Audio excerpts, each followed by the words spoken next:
Oke, assalamualaikum warahmatullahi wabarakatuh. Jadi, kita langsung aja kali ya mulai. Di meet kelima kita kali ini bakal ngebahas tentang fundamental design sprint.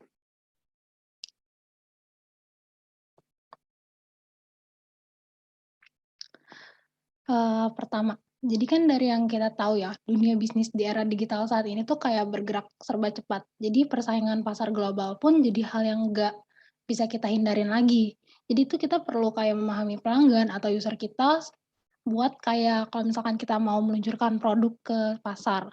Nah, di mana hal tersebut tuh menjadi faktor yang penting untuk menentukan kesuksesan sebuah perusahaan, agar perusahaan itu tuh mampu bersaing dan nggak tersisih dari bisnis lainnya. Nah, untuk menghadapi hal tersebut, banyak perusahaan dalam negeri yang belum kayak menyadari kayak, rahasia rahasia kayak teknologi dari Google, Apple, Facebook, atau Metaverse yang di mana perusahaan tersebut itu dikenal kan pandai meluncurkan dalam produk baru yang di mana produk mereka tuh bisa ataupun cepat diterima sama, pasar mereka. Nah, kali ini tuh kita bakal ngebahas design sprint, di mana design sprint ini, merupakan, salah satu cara kerja di Silicon Valley. Silicon Valley itu merupakan, markas besar kayak Apple, Google yang tadi. Nah, jadi di dunia bisnis itu, si design sprint ini tuh dikenal sebagai, kerangka kerja untuk menjawab pertanyaan kritikal dalam bisnis dan inovasi, kayak melalui desain, prototyping, dan menguji ide dengan pengguna. Jadi sehingga, bisa dengan cepat memberikan feedback positif ataupun negatif. Nah, hal ini tuh yang, disebut bisa sukses secara cepat ataupun gagal secara cepat. Nah, jadi si desain sprint ini tuh dilakuin sama tim desain dengan, sama tim dengan latar belakang yang beda-beda. Dan biasanya si desain sprint ini tuh dipandu sama, fasilitator yang disebut dengan sprint master. Nah, sekarang kita bisa lihat di mana ada tabel perbandingan desain sprint sama cara tradisional. Bisa kita lihat dari perbandingan 2 gambar di bawah ini, perusahaan konvensional tuh biasanya butuh waktu berbulan-bulan untuk mengembangkan suatu produk, terus dia, juga mengujinya ke pasar. Tapi tuh dengan menerapkan si desain sprint ini, perusahaan itu tuh cuman butuh, beberapa hari aja untuk mengeluarkan produk. Yang di mana pastikan, dibandingkan berbulan-bulan itu, yang si desain sprint ini yang cuma membutuhkan beberapa hari aja tuh lebih efektif kan. Nah, kenapa sih kira-kira bisa kayak gitu? Jawabannya tuh karena, perusahaan teknologi raksasa yang tadi dibilang kayak Apple, Google, dan lain-lain itu bisa bergerak begitu cepat, kayak ngalahin perusahaan konvensional yang udah berdiri sejak lama, dalam waktu singkat itu karena si desain sprint ini. Jadi bisa kita lihat dari perbandingan dengan cara tradisional dibandingkan dengan si design sprint, di mana cara tradisional itu kayak membutuhkan waktu berbulan-bulan untuk, mencoba mengetahui arah mana sih yang bakal diambil. Terus tuh, biasanya si proses tradisional ini dia tuh lebih menekan lead, jadi si lead ini kehilangan fokus dan antusiasnya dalam bekerja. Jadi lebih banyak project yang gagal ataupun nggak launch gitu. Terus juga dari waktu mungkin 50% dia itu, waktunya dihabisin sama sibuk kerja. Sedangkan kalau misalkan di desain sprint ini tuh kayak kita mendapatkan arahan yang lebih jelas cuman dari beberapa hari aja. Di mana di desain sprint ini tuh menekan si leader untuk kerja bareng sebagai tim. Jadi tuh si leader ini tuh nggak ke-pressure sendiri. Terus dia itu juga mengulangi kegagalan dan akan menolong kita dalam memilih produk yang bakal kita keluarin nantinya. Nah, yang terakhir itu di mana kita dapat mendapatkan outcome yang lebih baik dalam waktu yang lebih singkat. Jadi walaupun misalkan produk kita gagal, kita tuh bakal tahu produk kita ini bakal gagal cepet ataupun sukses secara cepet. Nah, terus masuk ke manfaat desain sprint.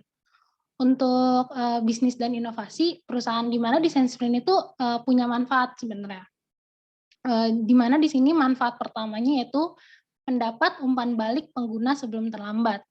Nah, desain sprint itu membantu membangun produk yang benar-benar akan digunakan orang. Contohnya misalkan kayak lagi mengerjakan produk ataupun project, terus kayak kita pengen tahu nih, produk kita tuh bakal disukain sama pengguna ataupun user kita atau enggak. Nah, gimana cara produk kalian itu bisa meningkatkan kepercayaan diri dan kecocokan pada produk-produk di pasaran? Jadi, si desain sprint itu dapat membantu melakukan hal itu, dalam waktu yang singkat juga. Jadi desain sprint ini bakal ngarahin tim ke pembuatan prototipe yang dapat diuji pada pengguna dan mendapatkan kayak feedback secara langsung. Dibandingkan dengan waktu dan upaya yang diperlukan untuk kayak ngebuat fitur baru, ataupun bahkan kayak produk baru yang belum tentu, produk tersebut bakal disambut baik sama pasar ataupun pengguna nantinya. Jadi dengan si desain sprint ini, kalian itu kayak nggak perlu khawatir produk itu bakal terlambat dapat ulasan dari pengguna apa enggak. Kalaupun respon pengguna misalkan nanti nggak memuaskan, kan si tim itu masih punya banyak waktu untuk kayak mengambil keputusan yang lebih tepat lewat, sprint selanjutnya. Nah, hal itu tuh bakal, ngarahin tim pada kesuksesan yang lebih besar nantinya. Terus abis itu masuk ke manfaat kedua ada visibilitas dan alignment, di mana, satu dari banyak hal yang disukain dari desain sprint itu, dia tuh ngelihat, si anggota tim ini tuh jadi si desain sprint ini kan nggak cuman kerja sendiri, dia kerja bareng tim. Jadi, di sini desain sprint itu melihat para anggota tim dengan keahlian dan latar belakang yang beda-beda. Di mana tuh nanti mereka kan bakal diskusi, duduk bareng, kayak untuk menghadapi, tantangan sampai mecahin batas, masalah di, perusahaan tersebut. Jadi kebersamaan itu tuh dimulai dari hari pertama sejak desain sprint dimulai. Nah, ketika tim itu bakal menggali wawasan dan melakukan penelitian mendalam dengan kayak, cari informasi secara kolektif, terus, eee, dengan research, habis itu seluruh tim juga akan mempunyai kayak visibilitas ke titik data yang sama. Jadi wawasan itu tuh nanti penting untuk menyelaraskan kayak tujuan bersama. Terus habis itu manfaat selanjutnya ya itu adalah, menumbuhkan budaya inovasi. Jadi kan banyak perusahaan sekarang, lagi nyari inovasi kan, gimana, menyediakan struktur dan alat yang memungkinkan tim mereka untuk, menemukan menemukan hal besar lainnya ataupun berikutnya. Jadi si desain sprint itu kayak merupakan alat yang hebat untuk, dimasukin ke dalam program inovasi sebenarnya. Nah, sebagian besar itu karena, kesederhanaannya, karena simpel tadi kan, karena cuman beberapa hari doang, dan hasil kerja yang berdampak pada, kualitas tim tentunya. Nah, selain itu, desain sprint ini tuh dapat, ngebantu untuk mengetahui kayak kapasitas anggota tim, karena kan dalam desain sprint, tim bakal dipaksa untuk kayak mengeluarkan ide dengan cepat dan terarah kan. Jadi nanti kita bakal tahu sih, misalkan teman kita, eee kapasitasnya tuh gimana. Dan kalau misalkan kita nih jadi sprint master ataupun yang nge-lead, desain sprint itu dipastiin kayak kalian itu layak kayak menghadapi tantangan baru untuk, peran kepemimpinan di suatu perusahaan misalnya. Terus habis itu, manfaat selanjutnya ada minim resiko dan menambah kecepatan dan momentum. Jadi misalkan kayak, kalau misalkan kita kayak kehilangan waktu nih, atau uang karena misalkan ngambil keputusan bisnis yang kurang tepat. Nah, dengan bantuan si desain sprint ini, kita tuh bakal lebih jarang menemukan skenario buruk tersebut. Kalau misalkan potensi kegagalan ataupun potensi keberhasilan tersebut tinggi, mungkin tuh ada baiknya kayak kita bereksperimen dengan desain sprint. Melalui proses desain sprint, kayak beberapa hipotesis itu bakal divalidasi, tapi yang pada akhirnya tim itu kayak tahu, jadi ini masalah harus, dibawa ke arah mana. Terus abis itu yang terakhir ada fokus. Jadi, dengan si desain sprint ini tuh kalian dapat menghemat biaya desain, habis itu juga teknis, dan pengembangan yang bisa dipotong dari waktu yang berbulan-bulan itu menjadi beberapa hari doang.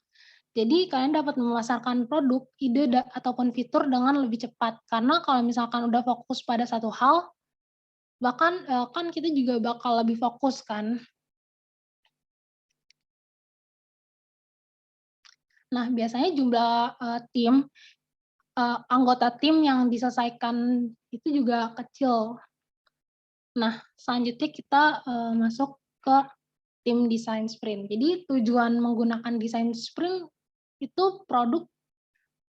biar produknya itu dibuat lebih cepat dan sesuai dengan kebutuhan pelanggan. Jadi itu mulai dengan ide dan memvalidasi ide tersebut dengan melakukan uji coba. Terus kita bisa membayangkan, berdasarkan reaksi pasar atas produk tersebut. Nah, desain sprint itu emang cukup efektif untuk, nyiptain produk unggulan secara hemat dan efisien. Jadi nggak heran kalau misalkan kayak, banyak perusahaan yang pakai si desain sprint ini. Kayak tadi kan ada Google, Apple, terus juga ada Airbnb, dan lain-lain gitu. Nah, umumnya saat desain sprint itu kan kita membutuhkan tim. Nah, ini tuh ada beberapa, eee, peran yang sesuai dengan skala bisnis yang dijalanin, tapi bisa bisa beda, bisa juga sama. Nah, biasanya itu ada si pengambil keputusan. Pengambil keputusan itu biasanya dia itu ada CEO, kepala departemen, manajer, atau misalkan, siapa yang menurut perusahaan ini mampu memimpin sebuah tim. Terus juga ada fasilitator. Nah, si fasilitator ini dia itu bakal mengawasi jalannya desain sprint dan memastikan buat semua orang itu menjalankan perannya dengan baik nantinya. Karena kan semua anggota punya tugas, yang beda masing-masing, karena kan setiap anggota datang dari latar belakang yang beda-beda. Maksudnya latar belakang yang beda-beda itu kayak, eee, peran dia bakal beda-beda nantinya. Terus habis itu ada, seksi pemasaran. Nah, si seksi pemasaran ini nantinya bakal, ngepromosiin dan nyebarin prototipe ke calon konsumen ataupun, user kita nantinya. Terus habis itu ada customer service. Nah, si customer service ini, dia itu bakal rutin berinteraksi sama konsumen dan dia juga bakal kayak mencatat, semua feedback. Jadi, semua feedback itu bakal dicatat sama si customer service ini. Terus habis itu ada pembuat produk. Nah, si pembuat produk ini memiliki tugas yaitu mendesain dan membuat prototipe produk sesuai dengan tujuan desain sprint yang udah dibuat nantinya. Terus, terakhir ada bendahara. Jadi kan kita pasti perlu, ngitung pengeluaran. Jadi si bendahara ini dia itu memiliki tugas untuk kayak menghitung pengeluaran selama desain sprint dan, memperkirakan kayak profit yang didapat itu nanti kira-kira, apa, berapa. Nah, terus, masuk ke logistik yang perlu disiapkan. Jadi kan sebelum kita mengikuti langkah-langkah desain sprint, pasti kan kita kayak perlu, logistik. Nah, biasanya itu yang diperluin tuh ada sticky notes. Sticky notes itu kan, ya, semua orang juga tahu kayak kertas yang warna-warni yang bisa ditempel di papan tulis. Terus juga pasti butuh papan tulis buat nempel, buat, diskusi juga, terus ada voting dot sticker sama alat tulis ataupun buku catatan yang buat nanti dokumentasi. Nah, ataupun karena sekarang online itu bisa juga pakai Figma Jam, itu bisa juga dicari template-templatenya di Figma Jam. Nih misalkan ada ini,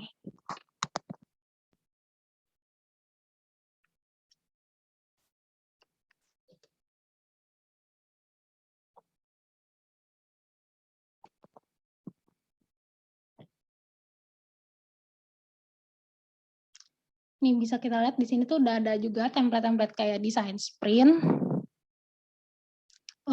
terus nih misalkan, sprint, day one hari pertama, terus nanti kita juga bisa nambah, notes di sini. Pokoknya ini yang tadi voting dot sticker, mmm, itu tinggal dicari-cari aja sih karena ada beberapa, template di Figma.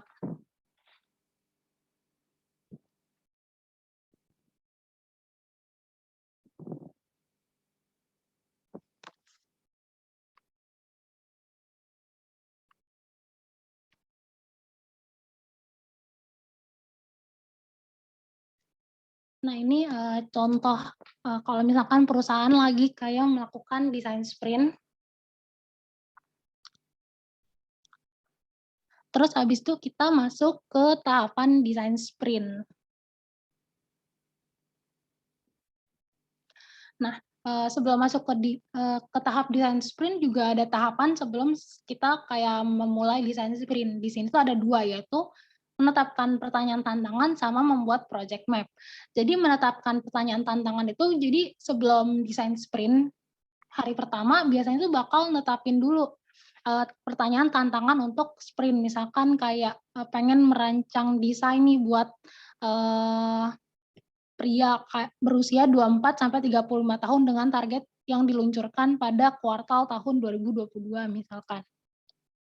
Nah, jadi tuh kita kayak perlu mengatur tantangan biar kita bisa tahu ke arah mana bakal sprint ini nantinya. Terus selanjutnya juga kita diminta untuk membuat project map. Jadi project map itu tujuannya untuk memahami pengalaman pengguna yang ada baik online maupun offline. Jadi cara membuat project map juga ada, ini kan di sini ada user, step, sama primary end. Jadi di sebelah kiri itu kita dapat menulis mencakup pengguna. Nah, terus habis itu di sebelah kanan itu mencakup pelanggan akhir atau primary end goal. Nah, terus juga tulisin juga tujuan akhir orang-orang tersebut misalkan di sebelah kanan. Nah, tulisin juga langkah-langkah yang perlu mereka ambil untuk sampai ke sana. Jadi dari user, step, habis itu baru primary end goal.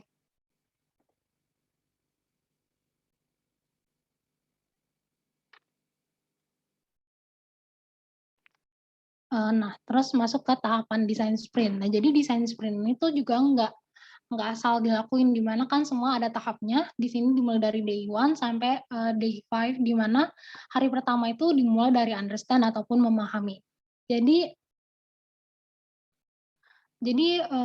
tahap yang pertama yaitu understand, tahap ini tuh dilakuin untuk di hari pertama untuk nyamain persepsi terhadap suatu pembahasan produk. Jadi di tahap ini dilakuin kayak sesi wawancara ke sejumlah pengguna ataupun calon pengguna nantinya, yang hasil yang telah ditetapkan dari wawancara tersebut akan digunain sebagai bahan diskusi dengan seluruh anggota tim.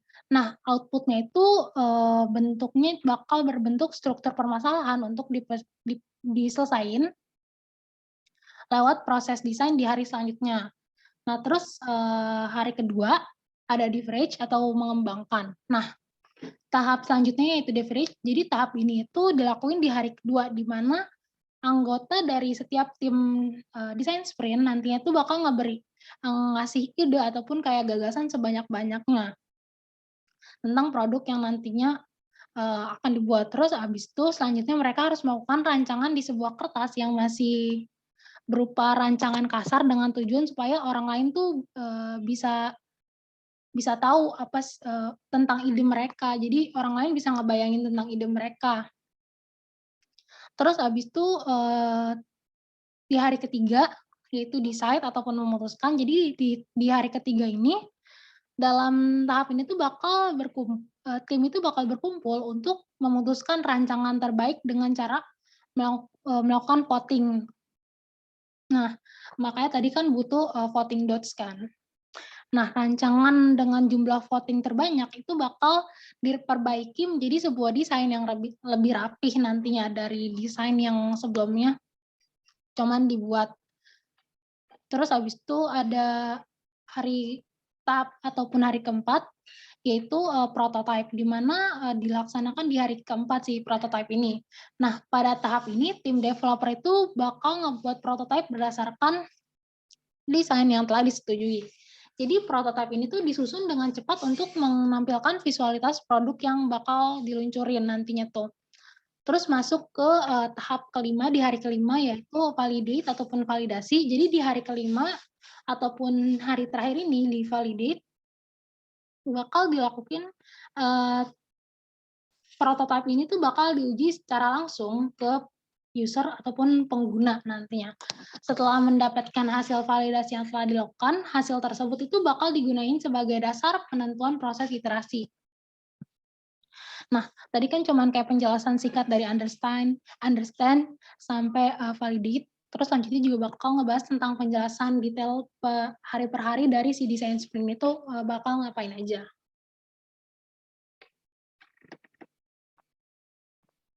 Nah, di sini ada dari hari Senin sampai Jumat tadi kan ada map the problem, di mana di hari Senin ini kita bakal, create customer flow. Terus di Tuesday ada purpose solution bakal ngelakuin yang namanya lightning demo, crazy eight. Terus ada Wednesday, making decision yang di mana, membutuhkan, voting tadi, terus juga ada, Thursday prototyping. Terus Friday usability test di mana, dapat menghasilkan insight dari usability testing.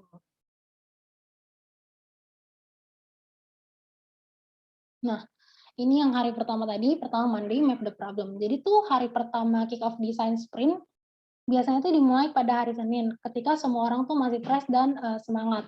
Jadi tim desain itu diminta untuk menggali permasalahan. Maksudnya tim itu bukan tim desain doang, jadi tim itu bakal diminta untuk menggali permasalahan yang paling penting untuk dibahas di desain sprint kali ini misalkan. Nah, di desain sprint itu emang seringkali melihat ada beberapa hal yang perlu dikerjakan, tapi kalau misalkan ada yang perlu banyak dikerjain, kita tuh cuman bisa milih satu dulu karena kan, si desain sprint ini kan tadi manfaatnya buat fokus. Jadi kalau misalkan kita fokus nyelesain satu demi satu, biasanya bakal terbentuk solusi yang ideal. Nah, meeting itu dimulai dengan alur penjelasan mengenai alur kerja dari solusi yang udah digunain oleh pengguna. Nah, jika ini mengenai produk baru yang akan dibuat, kita itu bisa menjelaskan, bagaimana pengguna menjalankan rangkaian aktivitas dengan cara mereka untuk mendapatkan solusi. Biasanya itu dijelaskan menggunakan diagram user flow. Dari rangkaian alur kerja di atas, mmm, selanjutnya kita bisa jelaskan data yang tersedia bisa menggambarkan masalah pengguna. Nah, data ini tuh biasanya berupa informasi kualitatif ataupun juga kuantitatif yang didapat dari studi mengenai proses alur kerja. Misalkan, contoh data kualitatif yaitu, misalkan 3 dari 5 partisipan user interview itu merasa bingung dan nggak paham cara melanjutkan proses pengisian, form misalnya. Terus habis itu kalau untuk contoh data kuantitatif misalkan terjadi, drop off 70% pada diagram funnel. Pada, proses pengisian form. Nah, kalau misalkan setelah semua partisipan itu memahami alur kerja dari produk, serta masalah yang ditemukan, kemudian tuh mereka bakal diminta untuk menuliskan hal penting yang perlu menjadi perhatian tim. Nah, ini tuh biasanya disampaikan dalam selembar kertas mengenai, informasi tentang how might we atau bagaimana cara kita. Misalkan kayak bagaimana cara kita mempermudah pengisian, lokasi, terus atau enggak bagaimana cara kita mempersingkat langkah pengisian form. Nah, akhir dari aktivitas di hari pertama ini, dia itu bakal menentukan, user problem yang, paling penting untuk diperbaiki.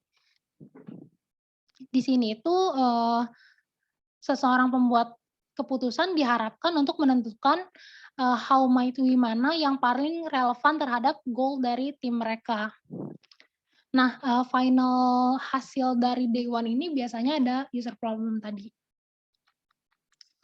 Terus habis itu masuk ke hari kedua yaitu, propose solution.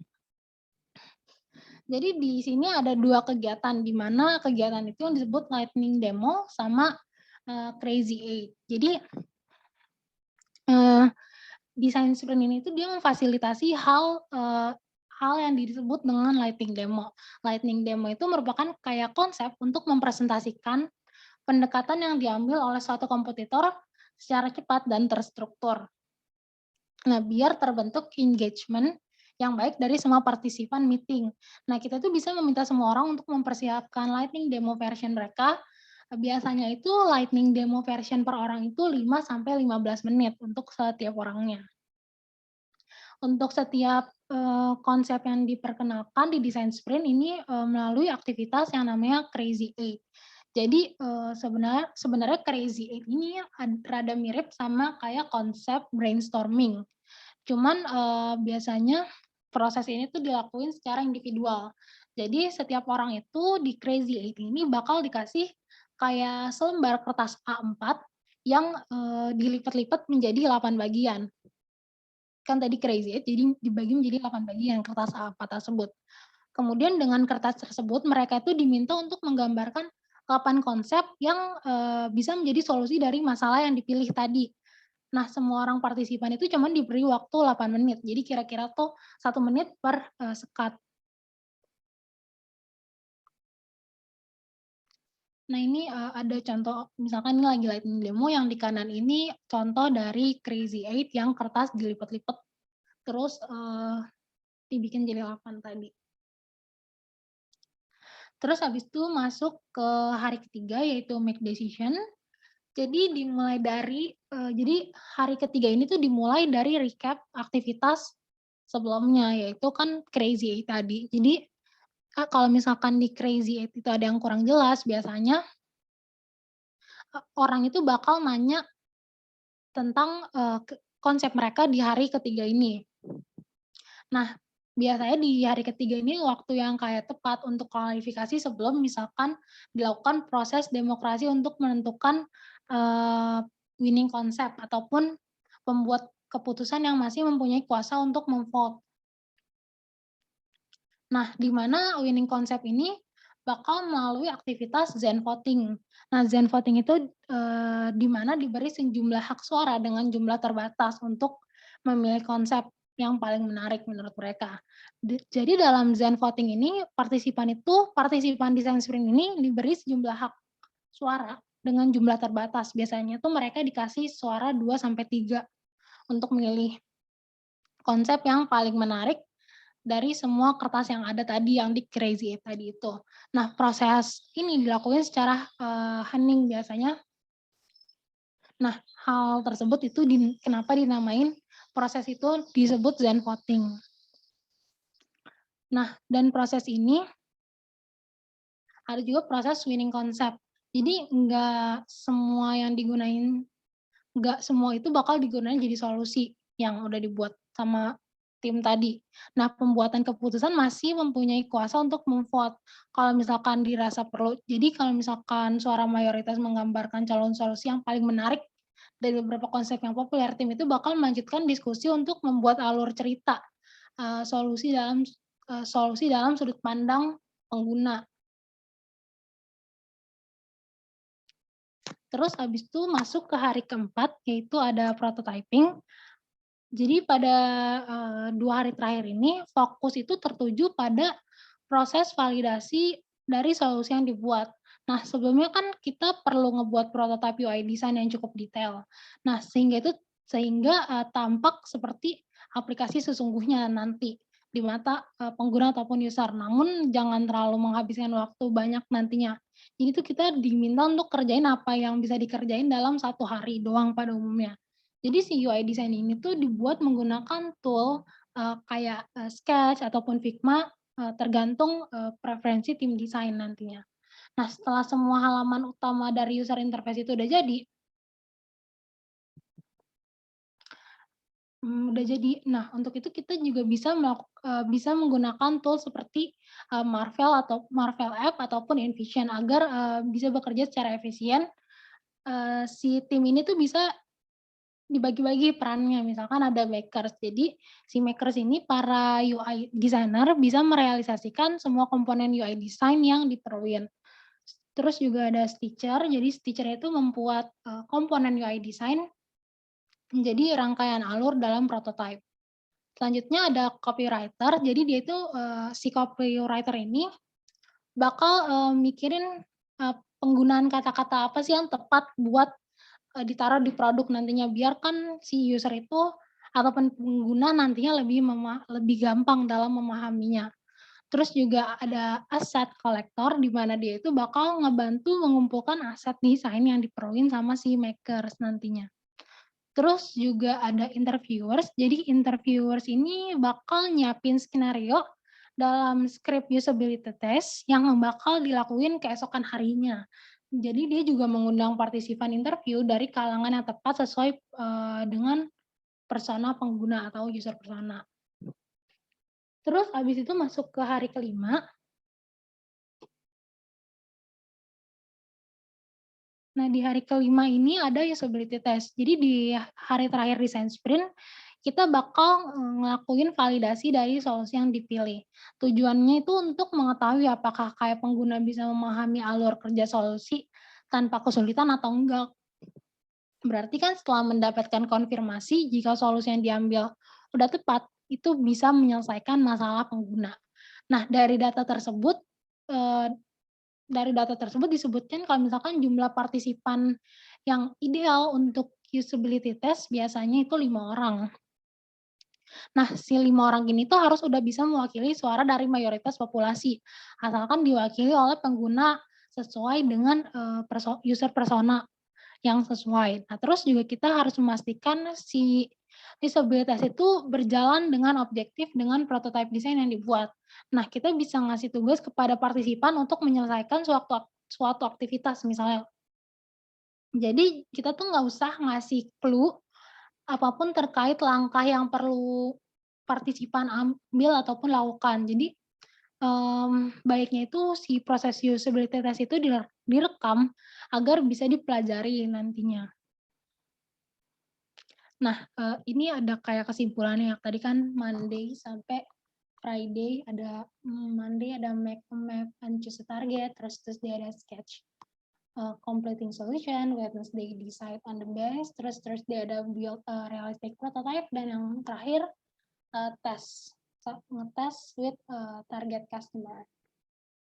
Selanjutnya, nah di sini tuh untuk tim yang bekerja setiap harinya di mana itu bisa berubah aja tergantung perusahaan. Kayak yang tadi juga kan, di mana di hari Senin sampai hari Rabu, mulai dari map sampai decide, itu biasanya semua tim ikut berkontribusi, mulai dari mapping, sketch, sama decide. Terus dimulai dari hari Selasa ini baru yang mulai ekstra kerja itu ada desainer, ada UI atau UX designer, di mana di hari Kamis ini dia itu bakal ngebuat prototype, si UI design juga bakal ngebuat wireframe, terus habis itu yang terakhir hari Jumat bisa dengan tes usability testing, itu juga dilakukan sama tim UX designer. Nah, lalu terus kayak kapan sih desain sprint itu perlu dipakai? Nah, pertanyaan itu tuh biasanya sering ditanyain sama banyak perusahaan awal. Sebenarnya sebuah perusahaan maupun orang yang pengen ngejalanin proses desain, ini tuh bisa digunain kapan aja. Jadi proses tersebut biasanya ketika di awal menjalankan project bisnis, metode tersebut itu dapat diterapkan agar bisa kayak nentuin sesuatu yang akan ditawarkan melalui produk. Nah, selain itu ketika perusahaan kayak mengalami hambatan bisnis, kalau misalkan tim yang lagi kerja itu memerlukan suntikan ketika sedang proses ataupun melakukan kegiatan sesuai yang ditargetkan. Misalkan ini kayak ada alurnya, misalkan kayak waktu awal project. Nah, kita itu dapat menentukan untuk apa kayak ditawarkan keunggulan dari produk ataupun untuk menciptakan visi bersama. Terus juga kalau misalkan ketika perusahaan ini ada di jalan buntu, terus atau misalkan perusahaan pengen cepat dalam mengambil proses pengembangan. Terus habis itu ada aturan desain sprint. Jadi kalau misalkan ketika menggunakan metode ini bisa memilih tempat yang dianggap nyaman untuk berdiskusi biar lebih kayak kondusif, atau misalkan biar bisa dapat ide yang lebih kreatif ataupun lebih efektif. Selain itu juga kayak kita harus mengetahui aturan-aturan dari desain sprint ini. Biasanya si desain sprint ini tuh dipimpin sama sprint master. Jadi jalannya metode ini tuh dipimpin sama si sprint master ini. Jadi sprint master itu harus hadir di setiap, diskusi berlangsung karena segala keputusan itu nanti biasanya sprint master yang bakal ngambil.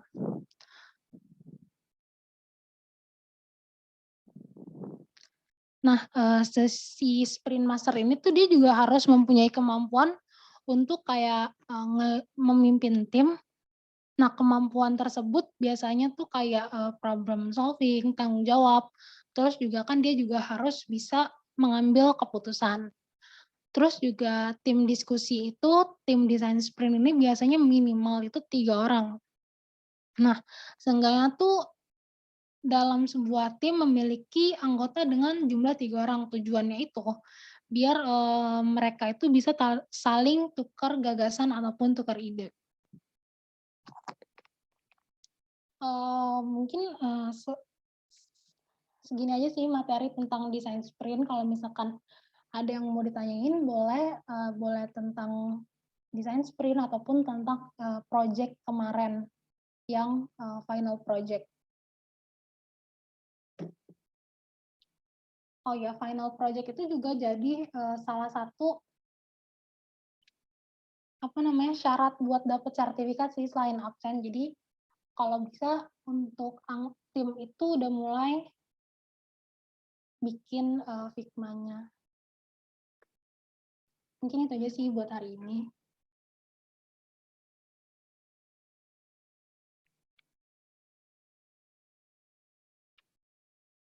Kalau nggak ada yang ditanyain, boleh ditanyain tentang final project ataupun tentang yang tadi. Kalau misalkan nggak ada yang ditanyain boleh, kita akhirin sampai sini aja sih.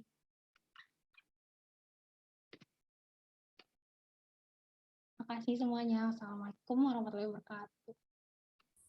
Jova, boleh ini nggak? Soalnya di setiap pertemuan itu harus ada dokumentasinya. Jadi teman-teman yang bisa open kamera, open dulu ya. Oke.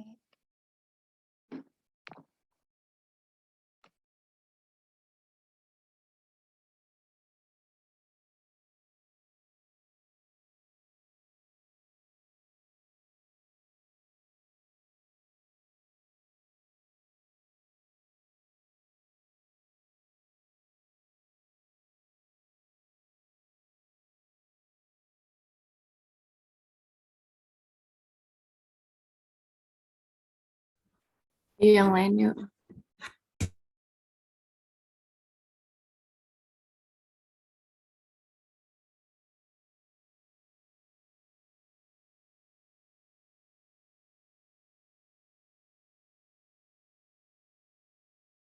Udah mungkin segini aja kali ya.